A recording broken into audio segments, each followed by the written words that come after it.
নমস্কাৰ জনাইছো সকলোলৈকে। প্ৰত্যেক বছৰে ফেব্ৰুৱাৰী মাৰ্চ অহাৰ লগে লগে চৰকাৰী কৰ্মচাৰীসকলৰ কাৰণে এখন ফৰ্ম মূৰৰ কামৰণিৰ কাৰণ হৈ পৰে আৰু ফৰ্মটো হৈছে ইনকম টেক্স কম্পিউটেশ্যন ফৰ্ম। ফেব্ৰুৱাৰী মাৰ্চ মাহত ফিল আপ কৰিব লাগে। এইটো কৰিবই লাগিব, নতুন পুৰণি সকলো কৰ্মচাৰীয়ে কৰিবই লাগে। এখন ফৰ্ম ফিল আপ কৰি জমা নিদিলে বিলখন পাছ নহয়, অৰ্থাৎ দৰমহা নাপায়। ফেব্ৰুৱাৰী মাহৰ যিটো দৰমহা মাৰ্চ মাহত লাভ কৰিব, সেই দৰমহাটো পাছ নহয়, নতুন হওক বা পুৰণা হওক। যদি তেওঁ 1 মাহৰ দৰমহাও লৈছে তেতিয়াও এই ফৰ্মখন ফিল আপ কৰিবই লাগিব। এইখন ফৰ্ম হৈছে চলিত ফাইনেন্সিয়েল ইয়াৰ এপ্ৰিল 2025 পৰা মাৰ্চ 2026 লৈকে থাকিব। এপ্ৰিল 2025 পৰা মাৰ্চ 2026 লৈকে আপোনালোকে যিমান দৰমহা পাব, যিমান এৰিয়াৰ পায়, এই গোটেইখিনি কম্পিউটেশ্যন আপুনি এইখন ফৰ্মত কৰি দেখুৱাব। আৰু এইখন ফৰ্ম একেবাৰে ইজি আছে। আপুনি মাত্ৰ এই ভিডিঅ'টোত 5 মিনিট সময় খৰচ কৰিব লাগে। যদি আপুনি 5 মিনিট সময় খৰচ কৰে তেতিয়াহ'লে এই ফৰ্মখন আপুনি নিজে ফিল আপ কৰি জমা দিব পাৰিব। গোটেই বিষয়টো মই ষ্টেপ বাই ষ্টেপ একদম চিম্পল লেংগুৱেজত বুজাবলৈ চেষ্টা কৰিম। একেবাৰে সহজ। আৰু এই কামটোৰ কাৰণে কিন্তু আপোনালোকে বিভিন্ন জনক 500 টকা, 1000 টকা, 1500 টকা পৰ্যন্ত কৰিবলগীয়া হয়। গতিকে আপোনালোকে সেই পইচাটো কিয় দিব লাগে? কাৰণ আপুনি নিজে এই ফৰ্মখন পালে ফিল আপ কৰি দি দিব পাৰে, জমা দিব পাৰে। একদম চিম্পল আছে, একো বিশেষ ডিফিকাল্টি নাই। জাষ্ট আপুনি 5 মিনিট সময় এই ভিডিঅ'টোত খৰচ কৰক, একেবাৰে স্কিপ নকৰাকে চাব, কমপ্লিট চাব। আৰু এই ফৰ্মখন প্ৰযোজ্য হ'ব সেই সকলৰ কাৰণে যিসকলৰ ইনকম সোৰ্সটো মাত্ৰ চেলাৰী হয়, অৰ্থাৎ চৰকাৰী যিটো দৰমহা লাভ কৰি আছে সেই দৰমহাটোহে আপোনাৰ ইনকম সোৰ্স হয়। গতিকে চেলাৰিড পাৰ্চনৰ কাৰণে এই ফৰ্মখন খুবেই জৰুৰী হয়। আৰু যদি আপোনালোকক এই এক্সেল শীটখন যদি প্ৰয়োজন হয় তেতিয়াহ'লে আপোনালোকে ভিডিঅ'টো লাইক কৰি শ্বেয়াৰ কৰি দিব আৰু চেনেলটো সাবস্ক্ৰাইব কৰি ল'ব। তাৰ পিছত আপোনালোকে কমেন্টত নিজৰ মেইল আইডিটো দিব আৰু সেই মেইলত মই আপোনালোকক এক্সেল শীটখন মেইল কৰি দিম। আৰু আপোনালোকে যদি এই এক্সেল শীটখন পাই যায় তেতিয়াহ'লে আপোনালোকে জাষ্ট নিজৰ ইনকমটো ভৰাব লাগিব, বাকিখিনি নিজে ক্যালকুলেশন হৈ যাব। আৰু এইখন প্ৰিন্ট আউট কৰি ল'ব আৰু প্ৰিন্ট আউট কৰি আপোনালোকে যদি ডিডিঅ'ক জমা দি দিয়ে তেতিয়া আপুনি কাকো পইচা নিদিয়াকে দৰমহাটো লাভ কৰিব। এই ফৰ্মখনক বেছ কৰি আপোনালোকে আইডিয়া ফিল আপ কৰিব লাগিব।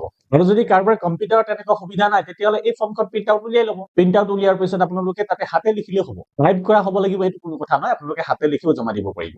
গতিকে পলম নকৰো, এই ফৰ্মখন কেনেকৈ ফিল আপ কৰে আৰম্ভ কৰো। সো এই ফৰ্মখন হৈছে নিউ টেক্স ৰিজিম যিটো চলিছে এতিয়া। ওল্ড টেক্স ৰিজিম এটা আছে আৰু নিউ টেক্স ৰিজিম এটা আছে। গতিকে মই নিউ টেক্স ৰিজিমৰ যিটো ক্যালকুলেশনটো আপোনালোকক দেখুৱাই দিছো। সো এসেসমেন্ট ইয়াৰ 2026-27 হ'ব আৰু ফাইনেন্সিয়েল ইয়াৰটো 2025-26 যিটো চলি আছে এতিয়া। প্ৰথমে আপোনালোকে নাম আৰু ডেজিগনেশ্যনটো ভৰাব লাগিব। আপোনাৰ নাম ধৰক মই এটা নাম দিছো, এটা কাল্পনিক নাম, ধৰিলো অজয় বৰা লিখিলো। Name and address of the office ধৰিলো মই লিখিলো যে পাব্লিক হাই স্কুল বুলি লিখিলো। পাব্লিক হাই স্কুল মই তেজপুৰ বুলি লিখি দিলো এড্ৰেছটো। ইয়াৰ পিছত আপোনালোকে নিজৰ পেন নম্বৰটো ভৰাব। পেন নম্বৰটো ধৰি লওক ABCD, মই কাল্পনিক এটা দিছো, আপোনালোকে নিজৰ পেন নম্বৰটো ভৰাই দিব। 1 2 3 4 আলফা নিউমেৰিক যিটো পেন নম্বৰ থাকে সেই পেন নম্বৰটো আপোনালোকে ভৰাব লাগে। পেন নম্বৰ অফ দা ডিডিঅ এইটো ডিডিঅ নিজে ভৰাই ল'ব, আপোনালোকে একো কৰিব নালাগে। ইয়াৰ পিছত আপোনালোকে নিজৰ চেলাৰী গোটেই এমাউন্টটো ভৰাব লাগিব। এই ফাইনেন্সিয়েল ইয়াৰত আপোনালোকে কিমান চেলাৰী পালে 12 মাহত আপ টু মাৰ্চ মাহৰ চেলাৰী আপোনালোকে ভৰাব লাগিব দেই। যেটো আপুনি এপ্ৰিলৰ ফাৰ্ষ্ট উইকত লাভ কৰিব সেইটো আপোনালোকে এতে ক্যালকুলেশনত আহিব লাগিব। কাৰণ ফাইনেন্সিয়েল ইয়াৰ বুলি ক'লে আপ টু মাৰ্চ মাহ হৈ যাব। সো মাৰ্চ মাহৰ চেলাৰীও আপোনালোকে ভৰাবই লাগিব। মানে 2025 চনৰ এপ্ৰিল মাহৰ পৰা আপোনালোকে একেবাৰে মাৰ্চ মাহৰ চেলাৰী, গোটেই 12 মাহৰ চেলাৰী আপোনালোকে যিমান লাভ কৰিছে সেই চেলাৰীটো গ্ৰছ চেলাৰী কিমান লাভ কৰিছে, আপুনি কিমান চেলাৰী লাভ কৰিছিলে উলিয়াবলৈ বিশেষ টান নাই। আপোনালোকে যেহেতু আজিকালি ফিনাছামত এমপ্লয়ি লগইন কৰিলে নিজৰ চেলাৰী স্লিপ ডাউনলোড কৰিব পাৰিবই। এতিয়া আপোনালোকে জানুৱাৰী মাহৰ চেলাৰী লাভ কৰিলেই আৰু লাভ কৰাৰ পিছত আপোনালোকে নিশ্চয় ফিনাছামত নিজৰ পে স্লিপো ডাউনলোড কৰিব পাৰিব। ফেব্ৰুৱাৰী মাহৰ দৰমহা আপোনালোকে লাভ কৰা নাই আৰু মাৰ্চ মাহৰ দৰমহাটো লাভ কৰা নাই এতিয়ালৈকে। জানুৱাৰী মাহত যেটো দৰমহা লাভ কৰিছিলে ফেব্ৰুৱাৰী আৰু মাৰ্চ মাহতো একে দৰমহা হ'ব এতিয়া, যেহেতু ডিএ বহা নাই।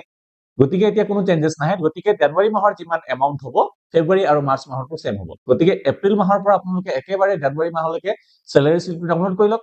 গ্ৰছ এমাউন্টটো দেই, গ্ৰছ চেলাৰীটো আপোনালোকে প্লাস কৰি ল'ব। এই গোটেইখিনি প্লাস কৰাৰ পিছত আপোনালোকৰ যিটো গ্ৰছ চেলাৰী থাকিব সেইটো আপোনালোকে ইয়াত ভৰাই ল'ব। মই অনুমান কৰিছো, ধৰি লওক অজয় বৰা নামৰ এই কৰ্মচাৰীজনৰ তেখেতে 12 লাখ টকা এজ এ চেলাৰী হিচাপে লাভ কৰিলে। তাৰ পিছত আপোনালোকে এৰিয়া কেইবাবাৰো লাভ কৰিছে, ডিএ যেতিয়া বাঢ়িছিলে তেতিয়া আপোনালোকে এৰিয়া লাভ কৰিছে। গতিকে এইজন কৰ্মচাৰীয়ে মই ধৰি লৈছো যে 75,000 এজ এ এৰিয়া হিচাপে লাভ কৰিলে এই ফাইনেন্সিয়েল ইয়াৰত। তো এই দুটা গ্ৰছ এমাউন্ট আৰু এৰিয়াৰ এমাউন্ট দুটা মিলি পেলাই তেওঁৰ টোটাল ইনকামটো হৈ গ'ল 12,75,000 টকা, অৰ্থাৎ 12,75,000। তেওঁৰ গোটেই বছৰত তেওঁৰ টোটাল ইনকামটো হৈছে এইটো। ইয়াৰ পিছত নিউ টেক্স ৰেজিমত ষ্টেণ্ডাৰ্ড ডিডাকশন 75,000, আগতে 50,000 আছিলে ওল্ড টেক্স ৰেজিমত, এতিয়া নিউ টেক্স ৰেজিমত ষ্টেণ্ডাৰ্ড ডিডাকশন 75,000 লৈকে এলাও আছে। The gross salary যিটো ইনকাম আছিলে সেই ইনকামৰ পৰা 75,000 as a standard deduction minus কৰা হ'ল। এতিয়া নিউ টেক্স ৰেজিমত ষ্টেণ্ডাৰ্ড ডিডাকশন 75,000 লৈকে এলাও আছে। তাৰ পিছত পি টেক্স ডিডাকশন হ'ব যেটো প্ৰফেশনাল টেক্স বা পি টেক্স আপোনালোকৰ 208 টকাকে প্ৰত্যেক মাহত কাটে হেতু আপোনালোকে ইয়াত মাইনাস কৰি দিব পাৰিব হেতু মাইনাস কৰিলে যেটো 12 মাহৰ হ'ব এমাউন্টটো 2496 টকা 2496 হেতু মাইনাস কৰিব লাগিব এতিয়া আমাৰ টোটাল ডিডাকশন কৰিবলগীয়া এমাউন্টটো হ'ব 77,496 rupees আমাৰ টোটাল গ্ৰছ এমাউন্টটো আছিল 12,75,000 এই এমাউন্টৰ পৰা যেতিয়া আমি 77,496 মাইনাস কৰিম তেতিয়া ওলাইছে 11,97,504 rupees গতিকে টোটাল গ্ৰছ ইনকামৰ পৰা ডিডাকশন সমূহ কৰিবলগীয়াখিনি যদি আমি মাইনাস কৰো তেতিয়া আমাৰ টোটাল গ্ৰছ এমাউন্টটো ওলাইছে 11,97,504 rupees আৰু এইটো আপোনাৰ net taxable income of the year 11,97,504 rupees এই এমাউন্টৰ ওপৰতে টেক্সটো লাগিব আপোনালোকৰ ইমান নহব পাৰে তথাপি জাস্ট মই এক্সাম্পল হিচাপে এটা দেখুৱাইছো আপোনালোকৰ নিজৰ প্ৰকৃত ইনকামটো আপোনালোকে ভৰাই যাব বাকিখিনি মাইনাস প্লাস এই নিজে কৰিব বাকি ডিডাকশনৰ মতে অল্ড টেক্স ৰেজিমত লাভ কৰিছিল এটিসি ৰামদাৰ 1,50,000 লৈকে সেইবিলাক এতিয়া নিউ টেক্স ৰেজিমত এটো এলাউ নাই নিউ টেক্স ৰেজিমত হেতু আপোনালোকে ডিডাকশন কৰিব নোৱাৰিব গতিকে এতিয়া আমি নেট টেক্সেবল এমাউন্ট যেটো পাই গলো আমি টেক্স ক্যালকুলেশন কৰিব পৰা হৈ গলো এতিয়া এটা টেক্স ক্যালকুলেশন গুটেখিনি এই স্ল্যাবৰ মতে হ'ব মই সাইডত আপোনালোকৰ সুবিধাৰ কাৰণে স্ল্যাবটো দি দিছো স্ল্যাবটো এনেকুৱা আছে প্ৰথম 1 লাখৰ পৰা 4 লাখলৈকে আপোনাৰ 0% টেক্স অৰ্থাৎ টেক্স নালাগিব তাত মানে 11,97,504 ৰ প্ৰথম যেটো 4 লাখ তাৰ ওপৰত আপোনাৰ 0% টেক্স হেতু টেক্স দিব নালাগে তাৰ ওপৰত যেটো এমাউন্ট আছে আপুনি 4 লাখ কে ভাগ কৰি যাব লাগিব আৰু প্ৰত্যেকটো 4 লাখত বেলেগ বেলেগ পাৰ্চেন্টৰ টেক্স লাগিব এই স্ল্যাবসমূহ ইয়াত দিয়া আছে প্ৰথম 4 লাখত আপুনি টেক্স দিব নালাগে নেক্সট যেটো 4 লাখ আছে সেই 4 লাখত আপুনি 5% কে দিব লাগিব নেক্সট যেটো 4 লাখ আছে তাৰ ওপৰত আপুনি 10% কে দিব লাগিব নেক্সট যেটো 4 লাখ হ'ব হেতু আপুনি 15% কে দিব লাগিব নেক্সট যেটো 4 লাখ হ'ব তাৰ ওপৰত 20% নেক্সট যেটো 4 লাখ হ'ব তাৰ ওপৰত 25% তাৰ ওপৰত যদি হয় তেতিয়াহলে আপোনাৰ তাৰ মানে 24 লাখতকে যদি আপোনাৰ ইনকামটো বেছি আছে তেনেহলে 30% টেক্স দিব লাগিব এতিয়া এইজনৰ ক্ষেত্ৰত কি হৈছে আমি ক্যালকুলেশন কৰি চাও টোটাল টেক্সেবল ইনকাম আছিল 11,97,504 rupees এতিয়া এই স্ল্যাবত টোটাল এমাউন্টটো কিমান হ'ব 4 লাখ rupees প্ৰথম 4 লাখৰ ওপৰত যেহেতু টেক্স নালাগিব হেতু 4 লাখ হৈ গল আৰু এই স্ল্যাবত যেহেতু 0% টেক্স প্ৰথম 4 লাখত টেক্স 0% হ'ব গতিকে টেক্সও নিশ্চয় 0 হ'ব দে ৰিমেইনিং এমাউন্টটো কিমান থাকি যাব প্ৰথম যেটো 4 লাখ হেতু মাইনাস কৰাৰ পিছত আমাৰ টোটাল টেক্সেবল ইনকাম আৰু কিমান থাকি যাব হেতু আমি ক্যালকুলেশন কৰি চাও equal net taxable income minus 4 lakh ওলালে 7,97,504 rupees ইয়াৰ পিছৰ স্ল্যাবৰ কাৰণে যেহেতু আমাৰ হাতত আৰু ট্যাক্স ক্যালকুলেশন কৰিবৰ কাৰণে ৰিমেইনিং এমাউন্টটো আছে 7,97,504 গতিকে ইয়াৰ ওপৰত 7,97,504 ওপৰত যেটো প্ৰথম 4 লাখ হেতু ইয়াত আমি লৈ লৈছো এই 4 লাখৰ ওপৰত স্ল্যাবটো আছে 5% অফ স্ল্যাব অৰ্থাৎ ইয়াৰ ওপৰত আপোনাৰ 5% কে ট্যাক্স লাগিব আমি ক্যালকুলেশন কৰি চাও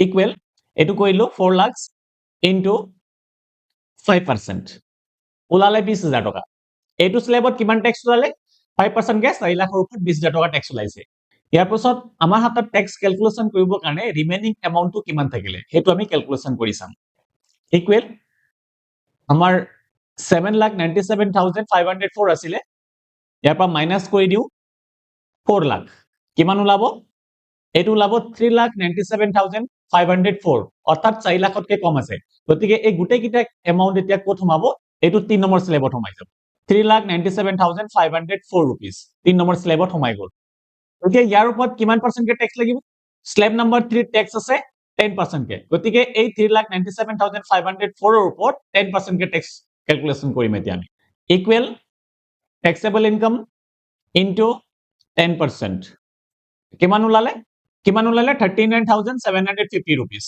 আৰু ৰিমেইনিং ট্যাক্সেবল ইনকাম 0 হৈ গল এতিয়া অৰ্থাৎ এই স্ল্যাবৰ ওপৰত যাবলৈ আৰু ট্যাক্সেবল ইনকাম নাই গতিকে তেওঁ লাষ্ট স্ল্যাবটো হ'ব 10% লৈকে গতিকে এজনৰ টোটাল পেয়েবল ট্যাক্স কিমান ওলালে অৰ্থাৎ তেওঁ কিমান ট্যাক্স দিব লাগিব প্লাস কৰি চাও 59,750 rupees তেওঁ ট্যাক্স দিব লগিয়া আছে কিন্তু এটা নিউ ট্যাক্স ৰেজিমত আপ টু 60,000 লৈকে যদি কাৰোবাৰ ট্যাক্স লায়াবিলিটি উলাই তেতিয়া হলে হেতু ৰিবেট পাব আগতে ওল্ড ট্যাক্স ৰেজিমত 25,000 আছিল এতিয়া আপ টু 60,000 লৈকে ট্যাক্স ৰিবেটটো লাভ কৰিব নিউ ট্যাক্স ৰেজিম মতে যাৰ ইনকাম 12,75,000 তকৈ তলত আছে আৰু ট্যাক্স লায়াবিলিটি আপ টু 60,000 যদি হয় তেতিয়া হলে তেওঁৰ যেটো ট্যাক্স যিমান ওলাব আপ টু 60,000 লৈকে হেতু ৰিবেট পাই যাব আন্ডাৰ সেকশন 87A গতিকে তেওঁৰ যেটো পাবলগীয়া ট্যাক্স ৰিবেট আছিল 60,000 কিন্তু তেওঁৰ ট্যাক্সটো যেহেতু 60,000 কে কম হৈছে গতিকে তেওঁ গুটেখিনি ৰিবেট পাই যাব এতিয়া গতিকে তেওঁৰ পেয়েবল ট্যাক্স এমাউন্টটো আছিল 59,750 এই গোটেইখিনি তেওঁ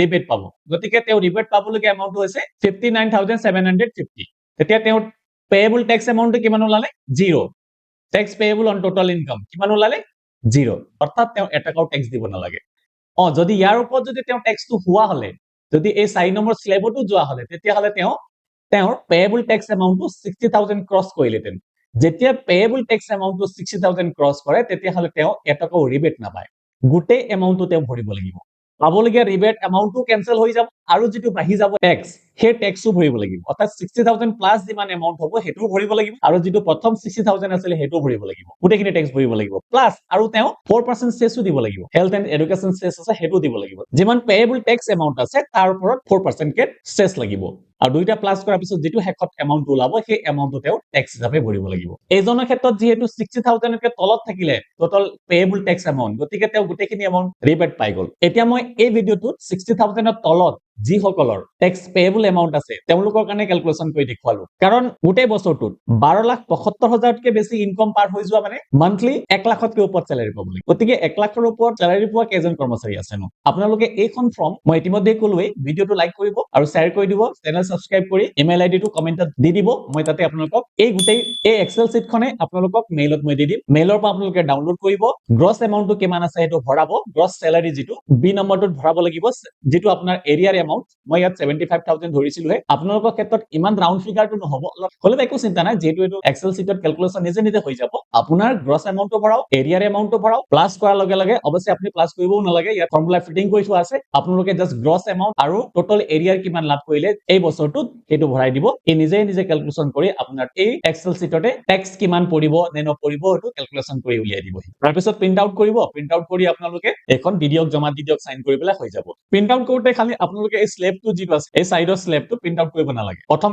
এইটো এখন পেজতে ওলাই যাব লিগ্যাল সাইজ পেপাৰত ফিটিং কৰি থোৱা আছে তাতে প্ৰিন্ট আউট ওলাই যাব আপোনালোকৰ চিন্তা কৰিবলগীয়া নাই প্ৰিন্ট আউট কৰি সাইন কৰি ভিডিঅ জমা দিয়ক আপোনালোকে কাকো এটকা পইচা নিদিয়াকে দৰমহাটো লাভ কৰিব বহুত ইজি আছে ইমান হাৰ্ড নহয় জাস্ট দুটা বস্তু ভৰাবলৈ কৈছো আপোনালোক টোটাল গ্ৰছ স্যালাৰি আৰু টোটাল এৰিয়াৰ এমাউণ্ট বাকিখিনি নিজে ক্যালকুলেশন কৰিব গতিকে ইমানে আছিল এই ফৰ্মখনৰ বিষয় যদি আপোনালোকৰ কাৰণে এই ভিডিওটোৱে অকমান হলেও হেল্প কৰিছে তেতিয়া হলে নিশ্চয় চেনেলটো সাবস্ক্ৰাইব কৰিব আৰু শেয়াৰ কৰিবলৈ নাপাহৰিব ভিডিওটো যাতে সকলোৱে এই ভিডিওটো পায় আৰু তেওঁলোকে নিজে ফিল আপ কৰি যাতে দিব পৰা হৈ যায় সকলোকে সহায় কৰিব মই জানেকে আপোনালোকক সহায় কৰিলো আপোনালোকেও বেলেগক সহায় কৰিব সকলোকে ধন্যবাদ জনাইছো পুনৰ এনেকুৱা ধৰণৰ ভিডিওত লগ পাম